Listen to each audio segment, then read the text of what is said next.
Hello दोस्तों। तो आज हम पढ़ेंगे थर्मोडायनेमिक्स को आगे। आज पढ़ेंगे work done in reversible process.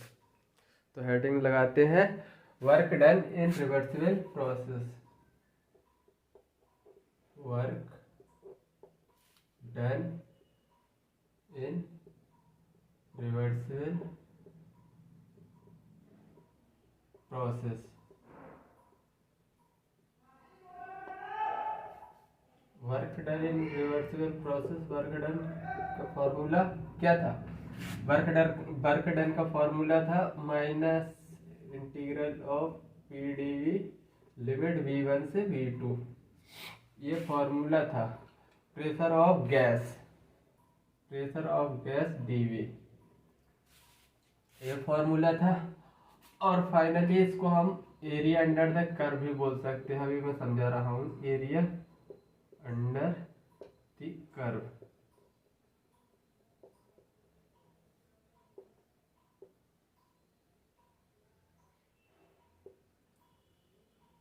ये work done in reversible process different isothermal, isobaric, adiabatic के लिए पढ़ेंगे। लेकिन तुम बोलोगे कि इरिवर्सिबल के लिए क्यों नहीं, तो मैं तुमको समझा रहा हूँ।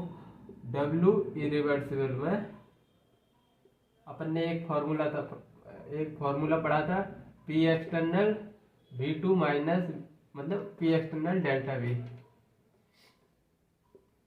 तो ये P एक्सटर्नल था, तो ये तो बाहर से आया हुआ प्रेशर था। और ये था गैस का वॉल्यूम। और जबकि W रिवर्सिबल में प्रेशर ऑफ गैस भी गैस का पैरामीटर है और वॉल्यूम भी गैस का पैरामीटर है। मतलब इसमें सभी वॉल्स लॉ, चार्ल्स लॉ लग सकते हैं। तो इतना तुमको समझ आ गया होगा। और area under the curve work done बताया इसमें W रिवर्सिबल में, वर्क डन रिवर्सिबल में। तो चलो पढ़ते हैं one by one.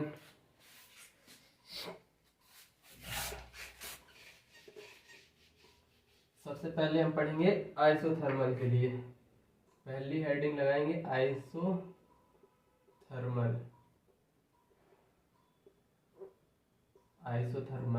Process. Isothermal process में टेम्परेचर कांस्टेंट होता है। तो मतलब P1 V1 is equal to P2 V2 हो सकता है या नहीं? इतना समझ आया या नहीं?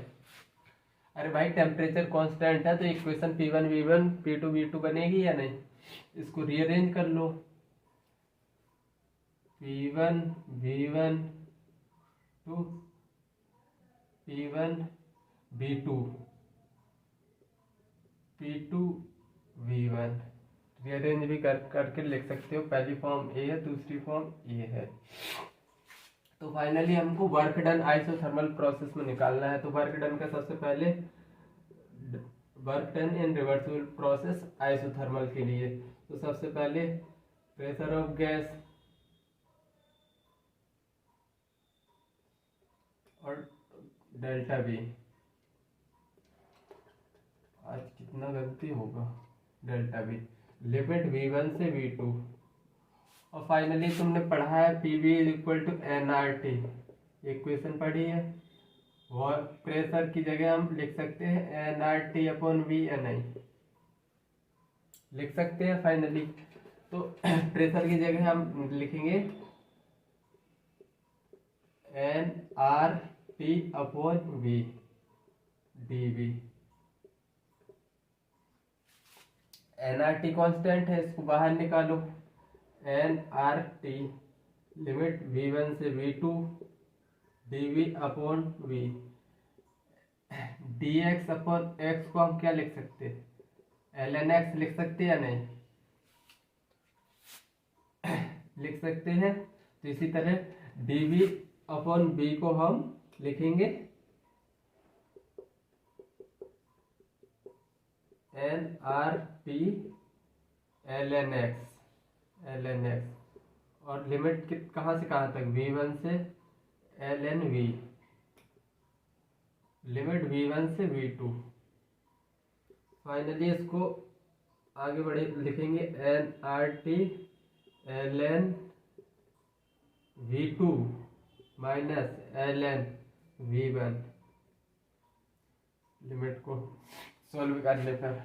अब फाइनली हम इसको लॉग की टर्म में लिखेंगे तो क्या लिख सकते हैं, माइनस एन, अगर एल एन की जगह लॉग आएगा तो 2.303 N R T log V2 minus V1 log V2 minus log V1। Log V2 upon V1 को हम फाइनली लिख सकते हैं -2.303 N R T log V2 upon V1। इसमें किसी को दिक्कत तो नहीं है, W रिवर्सिबल। और इसका दूसरा फॉर्मूला भी इधर से निकलेगा, लॉग V2 अपॉन V1। इसको रीअरेंज करो, P1 upon P2 V2 upon V1। V2 और V1 की जगह हम P1 P2 लिख सकते हैं या नहीं, लिख सकते हो। तो दूसरा फॉर्मूला बनेगा -2.303 N R T log P1 upon P2। ये फॉर्मूला याद रखना है तुमको, डेरिवेशन याद नहीं रखना। ये फॉर्मूला तुमको तुम्हारे काम का है, इस फॉर्मूले के बस याद रखो, तुम्हारे सभी न्यूमेरिकल हो जाएंगे। पहला फॉर्मूला ये है और दूसरा फॉर्मूला ये है, डब्ल्यू रिवर्सिबल का। आई थिंक तुमको समझ आया होगा। अब चलो दूसरी प्रोसेस के बारे में पढ़ ले रहे हैं।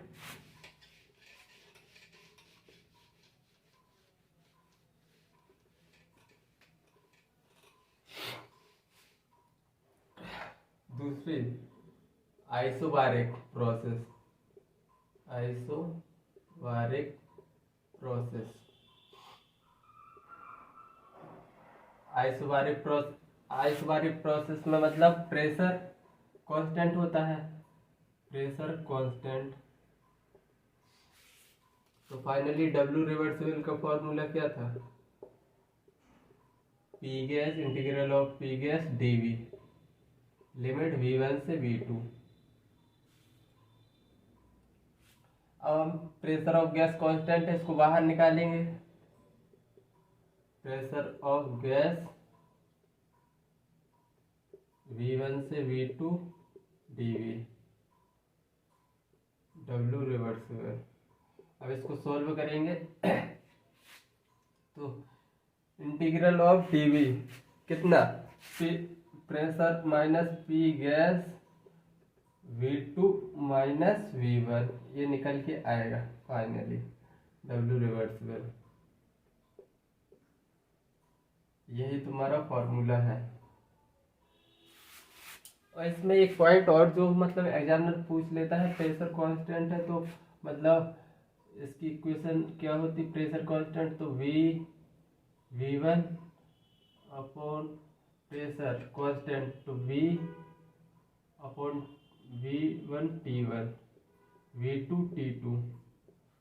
ये इसकी प्रेशर कांस्टेंट है तो volume temperature V1 upon V2 बराबर T1 अपॉन T2, ये होता है एक्सप्रेशन।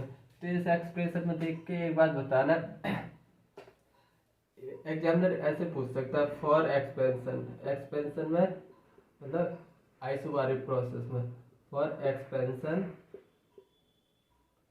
अगर वॉल्यूम V2 अपॉन V1 ऊपर वाली इक्वेशन लिख रहा हूँ, T2 अपॉन T1 लिख सकता हूँ मैं इसको, ऊपर वाली इक्वेशन को। फॉर एक्सपेंशन अगर वॉल्यूम बढ़ेगा तो क्या टेम्परेचर बढ़ेगा, T2 T1 से।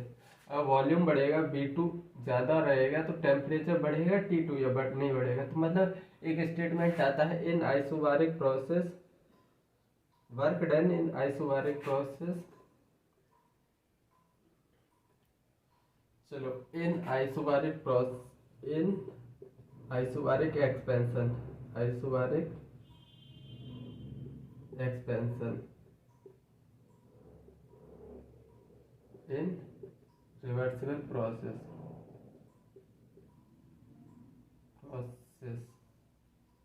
Temperature increase, heating of gas, heating of gas takes place,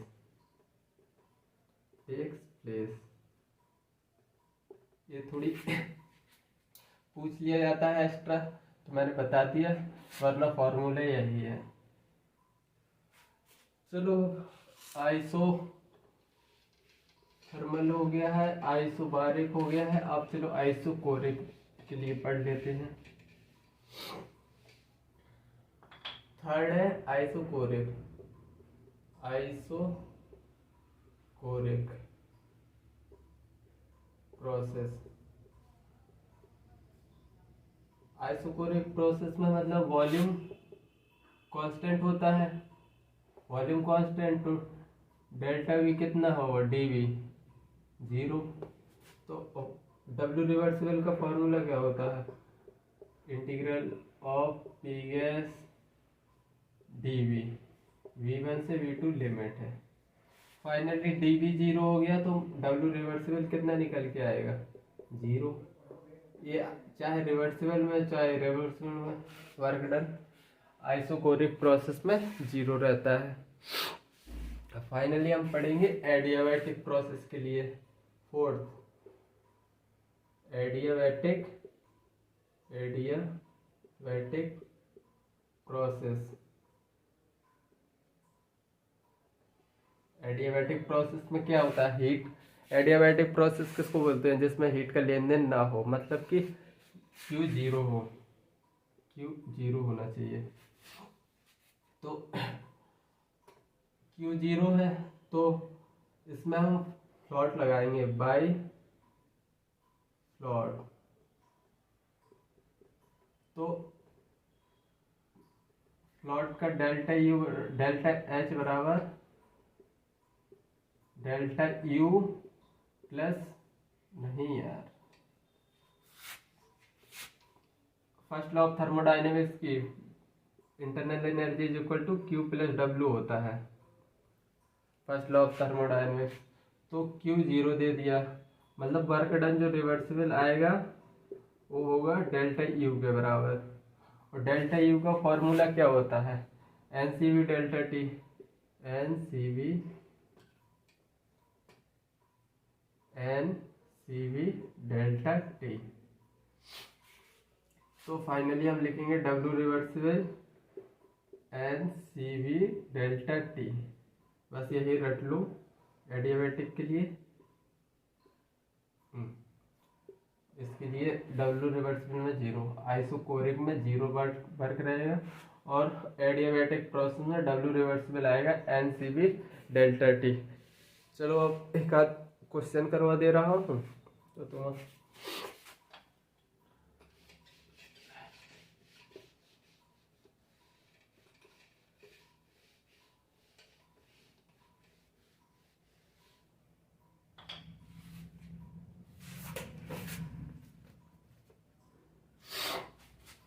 चलो क्वेश्चन, पहला question, 2 mole of an ideal gas expand isothermally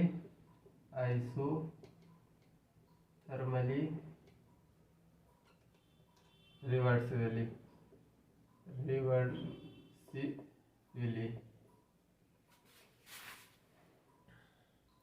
from 4 liter to 40 liter at 27 degrees Celsius temperature. Find work done in this process in joule. Joule में पूछा है उसने। 2 mole of ideal gas expand isothermally और reversibly, बस तुमको इतना याद रखना है। रिवर्सिबल का के लिए पूछा है, फाइंड वर्क डन पूछा है, आइसोथर्मल में रिवर्सिबल। तो इसका फॉर्मूला क्या होता है, वॉल्यूम गिवन है V1 V2, तो V1 V2 वाला लगाएंगे, प्रेशर वाला नहीं लगाएंगे। तो वर्क डन क्या था, work done -2.303 nRT log V2 upon V1, यही था या नहीं। अब प्रेशर की टर्म में लिखा हुआ था तो P1 अपॉन P2। फाइनली बस अब वैल्यू रख दो, -2.303 मोल। कितने मोल के वेन है, 2 मोल। आर की वैल्यू इसमें कितनी लेंगे, या तो 8.3 जूल में है, तो मतलब या तो 8.3 लो या 25/3।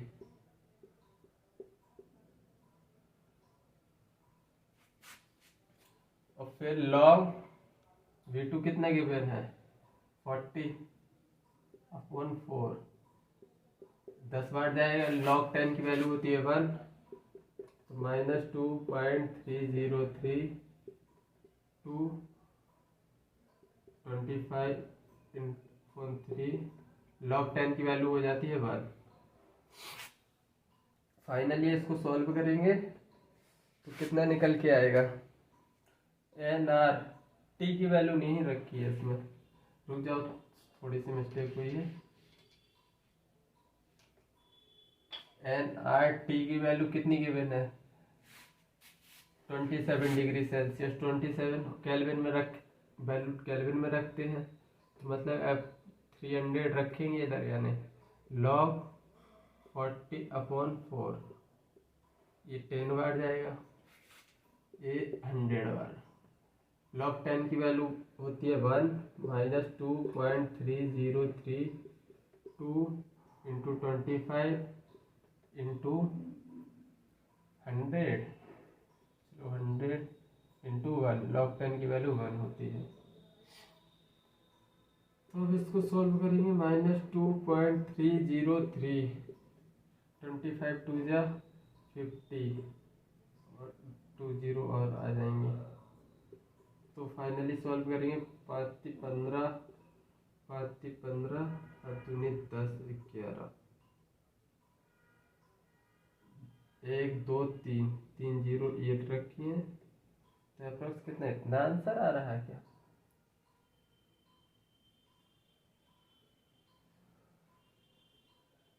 3 0 से 3 0 कट जाएंगे, 115। हाँ, जूल में आ रहा है इतना आंसर। अब किलो जूल में लिखने के लिए मतलब 1000 से डिवाइड कर देंगे, तो इसमें आएगा 11.515 किलो जूल। फाइनली ये आंसर है। ऐसे क्वेश्चन बनते हैं इसमें रिवर्सिबल में। चलो एक और क्वेश्चन करवा दे रहा हूँ, बस कैलकुलेशन आनी चाहिए इसमें थोड़ी। कैलकुलेशन भी तुमको सब धीरे धीरे प्रैक्टिस से आ जाती है।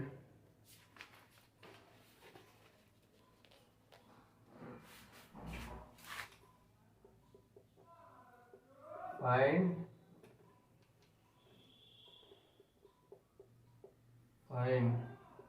The work done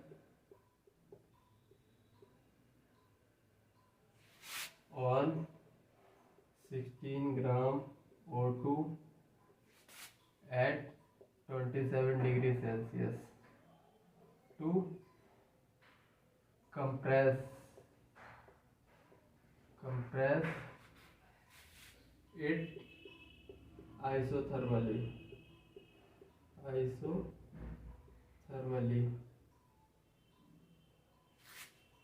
and reversibly, सीधा दे दिया है।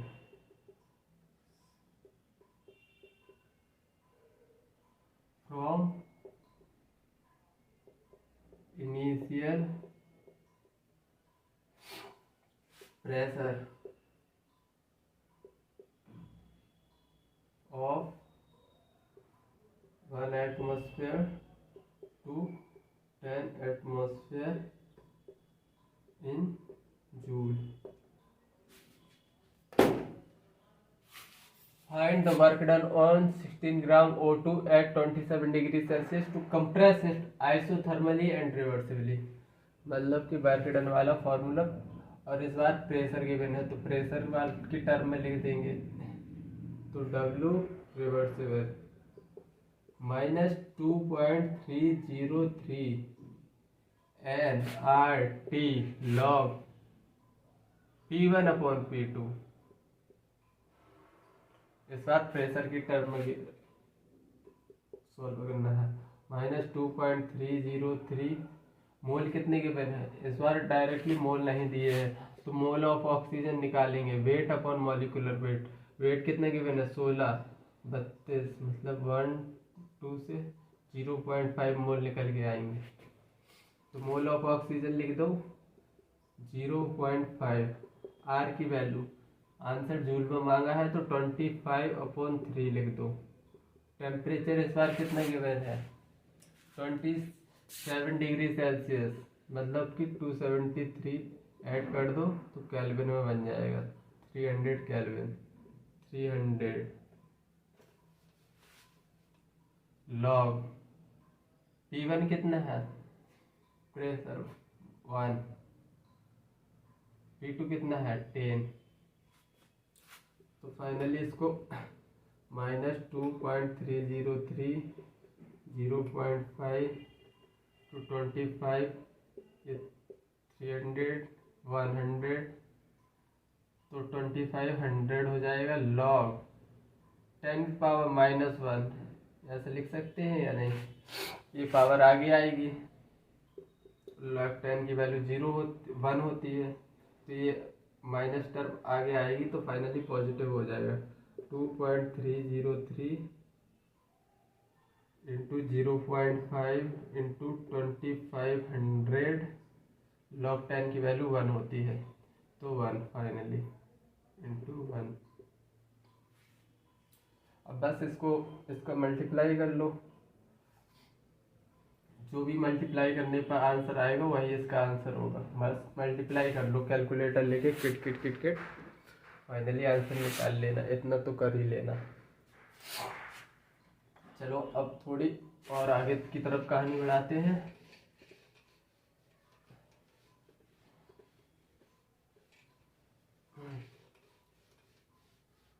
अब हम पढ़ेंगे comparison of work done.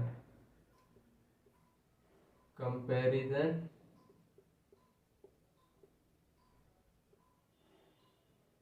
Of work done.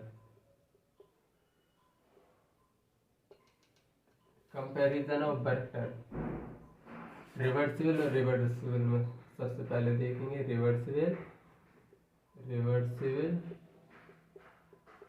And irreversible में। इरिवर्सिबल तो इसमें सिंपली हम रिवर्सिबल और इरिवर्सिबल वर्क डन तो area under the PV curve हम एरिया अंडर पीवी कर्व में देखेंगे। Area under the curve, area under the curve PV curve.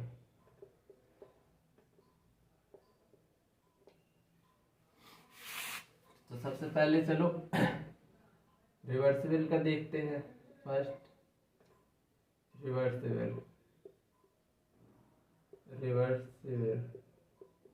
Reversible का फॉर्मूला क्या होता है -P गैस dV। चलो एक रेफरेंस ले लेते हैं। रेफरेंस लेने से मतलब यह हर चीज हर मतलब वैलिड हर प्रोसेस में हो जाएगा, लेकिन अब चलो एक रेफरेंस ले रहे हैं आइसोथर्मल में देख रहे हैं आइसोथर्मल। तो आइसोथर्मल प्रोसेस में टेम्परेचर कांस्टेंट होता है, मतलब पीवी कांस्टेंट।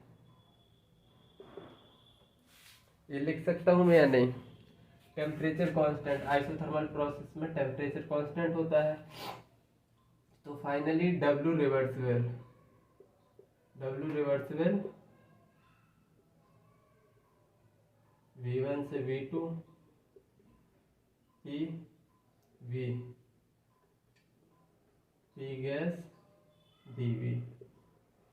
तो इसको सिंपल माइनस का इधर लगेगा, तो इसमें सिंपली हम area under the PV curve लेंगे।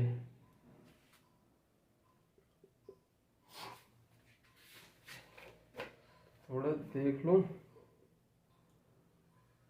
हाँ पीवी कांस्टेंट होता है, तो बस पीवी कांस्टेंट, इसको आगे ये का सब करने की जरूरत नहीं है। पीवी कांस्टेंट आइसोथर्मल के लिए मतलब रिवर्सिबल में, आइसोथर्मल प्रोसेस में रिवर्सिबल में PV constant reversible work done, तो पीवी आएगा। पीवी बराबर कांस्टेंट का ग्राफ बनाएंगे। और इरिवर्सिबल में इरिवर्सिबल का फॉर्मूला क्या था? P external V2 minus V1। अब देखो हम कर्व बनाते हैं, थोड़ी समझना। ये है प्रेशर, ये है वॉल्यूम, प्रेशर वॉल्यूम।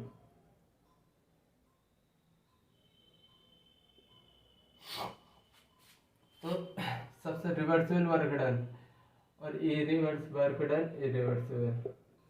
तो ये area PV constant, area under PV, तो इसका ग्राफ कैसे जाएगा? आइसोथर्मली सबसे पहले हम एक्सपेंशन के लिए बना लेते, एक्सपेंशन के लिए पढ़ लेते हैं। चलो एक्सपेंशन के लिए पढ़ लो, बाद में कंप्रेशन के लिए भी बता दूंगा। Expansion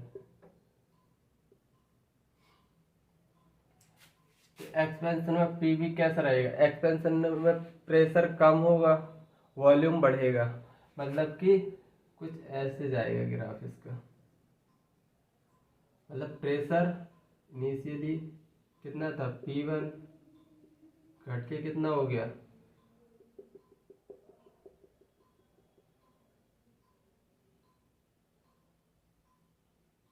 P2।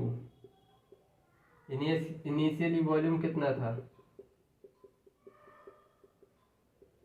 V1। फाइनली कितना हो गया? V2।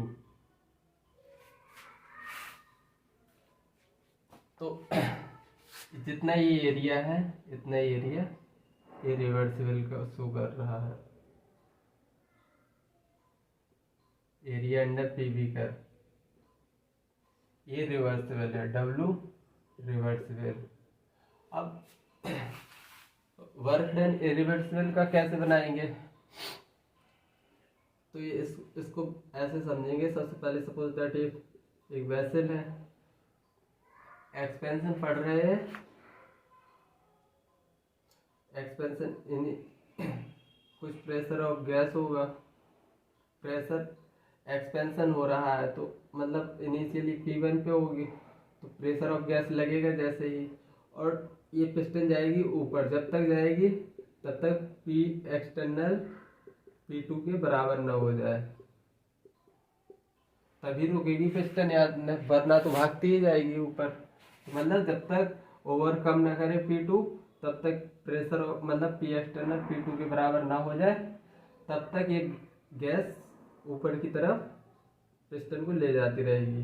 P एक्सटर्नल P2 के बराबर हो गया, तो इसको P2 V2 माइनस V1 लिख सकते हैं या नहीं? अब इसका ग्राफ बना दो। P2 ये है गिवन, P2 और V2 minus V1, V2 minus V1, इतने में से इतना घटाना है, तो मतलब इतना निकल के आएगा ना, इतना। और P2 गिवन है इतना, तो मतलब इतना जो वर्क निकला है ये इरिवर्सिबल का है, W इरिवर्सिबल। तो इसमें मतलब ओवरऑल देखने में तुमको किसका वर्क ज्यादा है?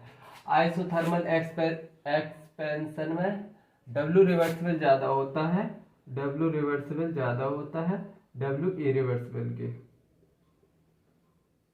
ये स्टेटमेंट बस तुमको याद रखना है।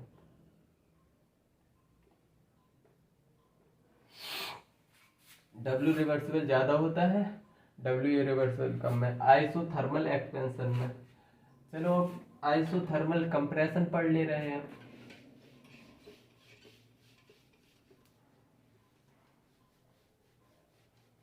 आइसोथर्मल कंप्रेशन में कंपैरिजन देख ले रहे हैं।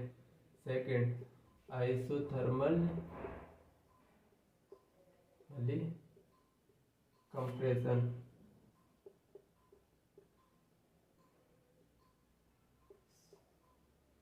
आइसोथर्मल कंप्रेशन में W रिवर्सिबल कितना रहेगा? रिवर्सिबल PV कांस्टेंट, भैया आइसोथर्मल प्रोसेस है, PV कांस्टेंट होता है। और W इरिवर्सिबल तो ये P external V2 minus V1।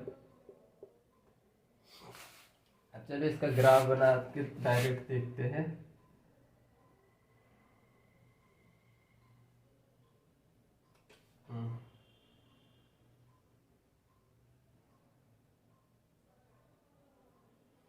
हाँ, तो फिर इधर एक्स एक्सिस पे प्रेशर और वाई एक्सिस पे वॉल्यूम। तो इनिशियली W कंप्रेशन के लिए पढ़ रहे हैं। कंप्रेशन में क्या होता है? कंप्रेस कर रहे हो किसी चीज को तो प्रेशर बढ़ेगा, वॉल्यूम कम होगा। कंप्रेशन में प्रेशर बढ़ेगा, वॉल्यूम कम होगा। तो फाइनली इसका ग्राफ तो सेम ऐसे ही आएगा रिवर्सिबल में, लेकिन इस बार प्रेशर प्रेशर बढ़ रहा है। मतलब प्रेशर इनिशियली P1 ये था, P1, ये बढ़ के हो गया है P2, और वॉल्यूम कम हो रहा है। मतलब कि वॉल्यूम इनिशियली V1 था और इधर फाइनली जाके V2 हो गया है।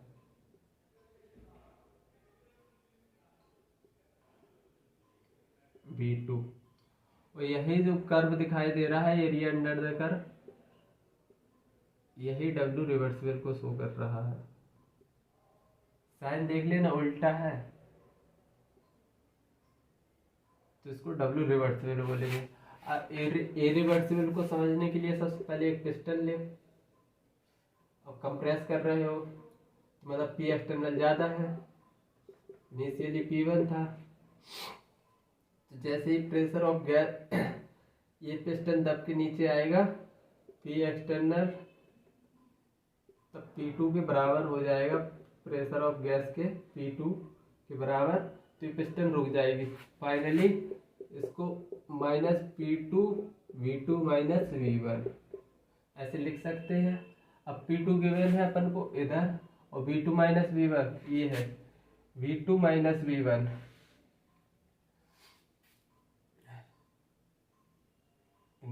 V2 minus V1। हाँ, तो इतना ही निकल के आएगा V2 माइनस V1। तो P2 गिवन है इतना, कंप्रेशन हो रहा है तो इस साइड जाएगा, और V2 माइनस V1 इतना एरिया कवर हो रहा है। तो ये फाइनली ये दूसरा एरिया बता रहा हूँ W इरिवर्सिबल का।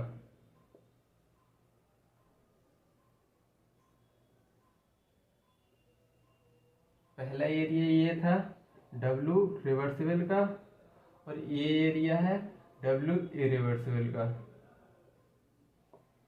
तो इसमें आइसोथर्मली एक्सपेंशन में W इरिवर्सिबल ज्यादा आ रहा है, W इरिवर्सिबल ज्यादा आ रहा है W रिवर्सिबल के। बस फाइनली तुमको ये पॉइंट याद रख लेना है। चलो अब थोड़ी और आगे बढ़ाते हैं।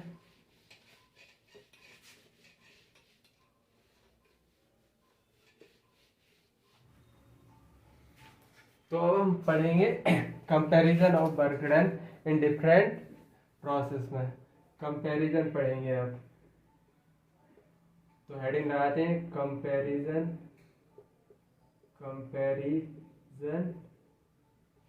Of work done in different reversible expansion में तो हम वन बाय वन देखेंगे। सबसे पहले लिखते हैं प्रोसेस आइसोथर्मल प्रोसेस।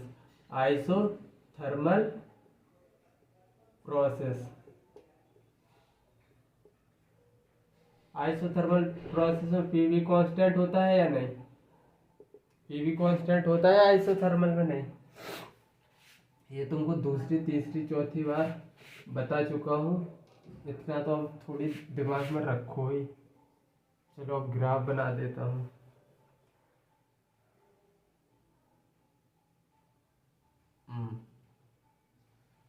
तो आइसोथर्मल का ग्राफ कुछ ऐसे आएगा, हाइपरबोला की तरह। ये फर्स्ट ग्राफ है। दूसरा हम पढ़ेंगे एडियाबैटिक प्रोसेस के लिए। एडियाबैटिक प्रोसेस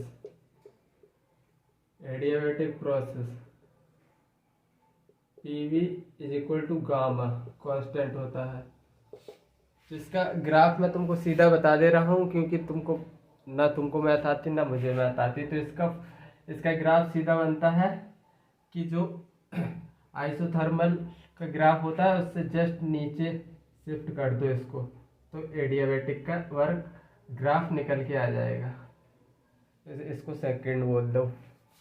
अब थर्ड हम पढ़ेंगे आइसोबारिक प्रोसेस के लिए। आइसोबारिक प्रोसेस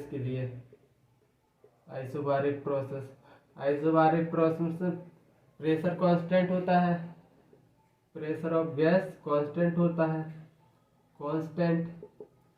अब आइसोबारिक में प्रेशर ऑफ गैस कांस्टेंट है, तो मतलब वर्क डन का फॉर्मूला क्या था? Work done P external V2 minus V1। P external constant है, तो initially suppose that P1 pressure था, तो कांस्टेंट है P1 V2 माइनस V1। तो इसका ग्राफ कैसे आएगा?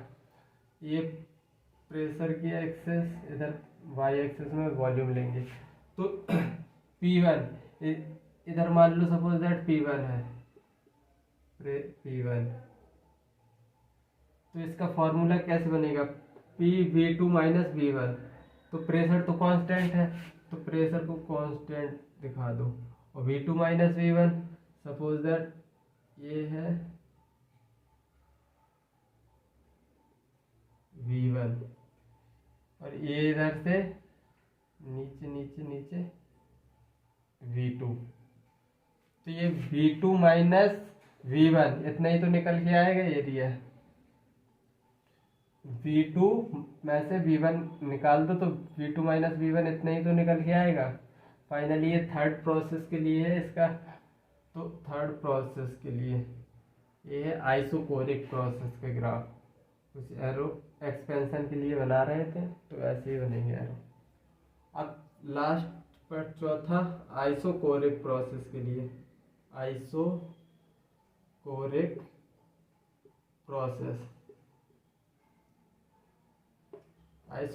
प्रोसेस में वॉल्यूम ऑफ गैस क्या होता है?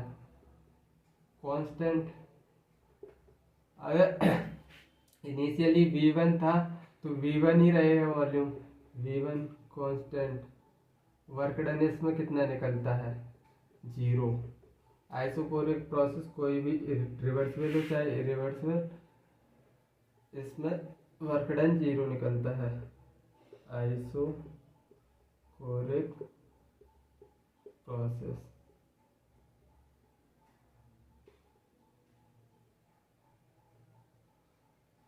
तो इसमें V1 को कांस्टेंट वॉल्यूम है, तो V1 सिंपली यही लाइन, फोर्थ ग्राफ यही बनेगा।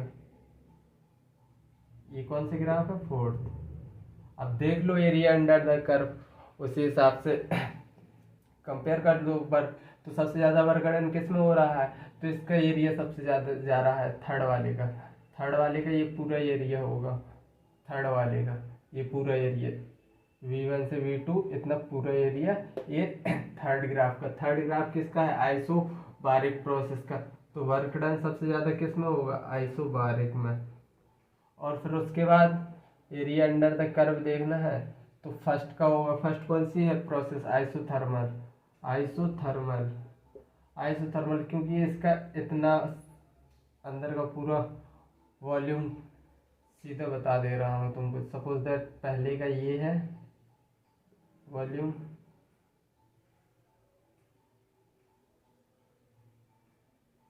ये है फर्स्ट का और ये है सेकंड का। अच्छे से देखना, ये सब सेकंड का है, फर्स्ट का आइसोथर्मल का। और फिर सेकंड का देखेंगे, सेकंड का ये निकल के आएगा कुछ ऐसे। तो थर्ड सेकंड कौन सी प्रोसेस है, एडियाबैटिक।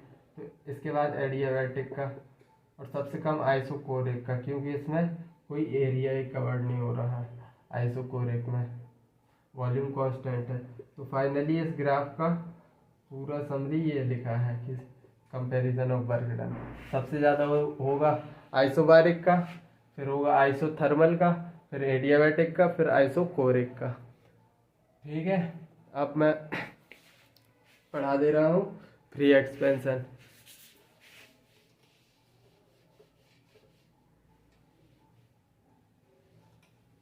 अब ग्राफ से सब हो गया काम, अब फ्री एक्सपेंशन एक कंसेप्ट रह गया जो मैं तुमको क्लियर कर दे रहा हूँ।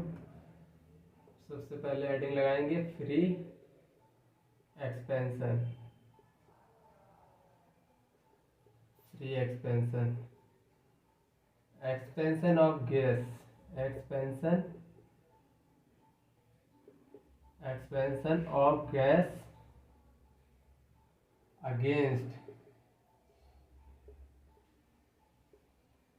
वैक्यूम, मतलब पी एक्सटर्नल 0। अभी देखो फ्री एक्सपेंशन मैं तुमको समझा रहा हूँ। तुम एक बलून लो, बलून को पहले जोर से फुला दो, फिर एक सुई से उसको पिच कर दो तो फटेगा एकदम, मतलब बाहर से प्रेशर लगने का उसको टाइम ही नहीं मिलेगा। तो इसी को फ्री एक्सपेंशन बोलते हैं। टायर बस्ट होना भी फ्री एक्सपेंशन का मतलब एग्जाम्पल है, क्योंकि उसमें जैसे ही कील घुसती है उसको बाहर से प्रेशर लगने का टाइम ही नहीं मिल पाता और गैस पूरी बाहर निकल जाती है, मतलब एकदम बाहर। तो एक्सपेंशन पी एक्सटर्नल 0 है, तो वर्क डन कितना निकल के आएगा, वर्क डन का सिंपली फॉर्मूला होता है पी एक्सटर्नल dV। अगर पी एक्सटर्नल ही 0 है तो वर्क डन भी 0 होगा ना, पी एक्सटर्नल 0 तो वर्क डन भी 0। और अगर वर्क डन नहीं हुआ तो तुम एक चीज बताओ, चेंज इन इंटरनल एनर्जी कितना होगा, change in internal energy of gas कितना निकल के आएगा। ऑब्वियस सी बात है, गैस ने कुछ किया ही नहीं तो चेंज इन इंटरनल एनर्जी भी 0 होगी, मतलब चेंज इन इंटरनल एनर्जी 0 होगी। और चेंज इन इंटरनल एनर्जी 0 होगी तो इंटरनल एनर्जी का फॉर्मूला क्या होता है, N R. Change in internal energy का फॉर्मूला होता है एन आर डेल्टा टी। अगर चेंज इन इंटरनल एनर्जी 0 है तो डेल्टा टी भी क्या आएगा, डेल्टा टी भी 0 आएगा। अब भाई first law of thermodynamics, work internal energy is equal to Q plus W. Internal energy 0 given है, इंटरनल एनर्जी फ्री एक्सपेंशन में 0 होती है, क्यू फाइनली वर्क डन भी 0 है, तो इसका मतलब क्यू भी निकल के आया है 0, हीट भी नहीं होगी, कुछ 0 होगी, हीट भी 0 होगी। तो मतलब हम क्या कह सकते हैं, फ्री एक्सपेंशन एक स्टेटमेंट लिखेंगे, ये क्या है आइसोथर्मल और ये क्या है एडियाबैटिक। तो हम एक स्टेटमेंट लिखेंगे, free expansion is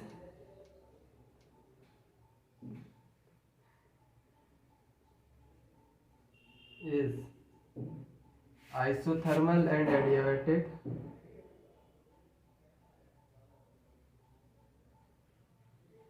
adiabatic at same time।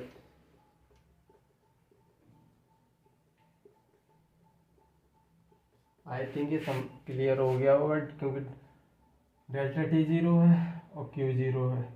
Finally free expansion is isothermal and adiabatic at the same time.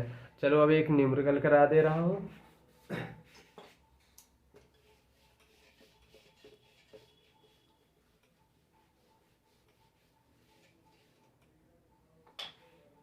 Numerical कुछ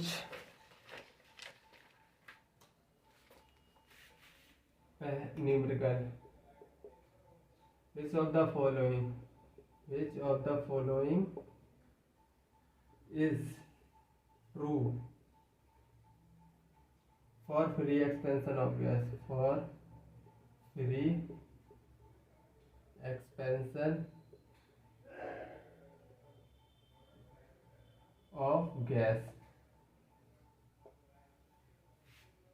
तो पहला ऑप्शन है Q बराबर 0, work done negative, delta U negative. Second option है Q 0 है, work done भी 0, finally internal energy positive. Third option है Q 0, work done भी 0 और इंटरनल एनर्जी नेगेटिव।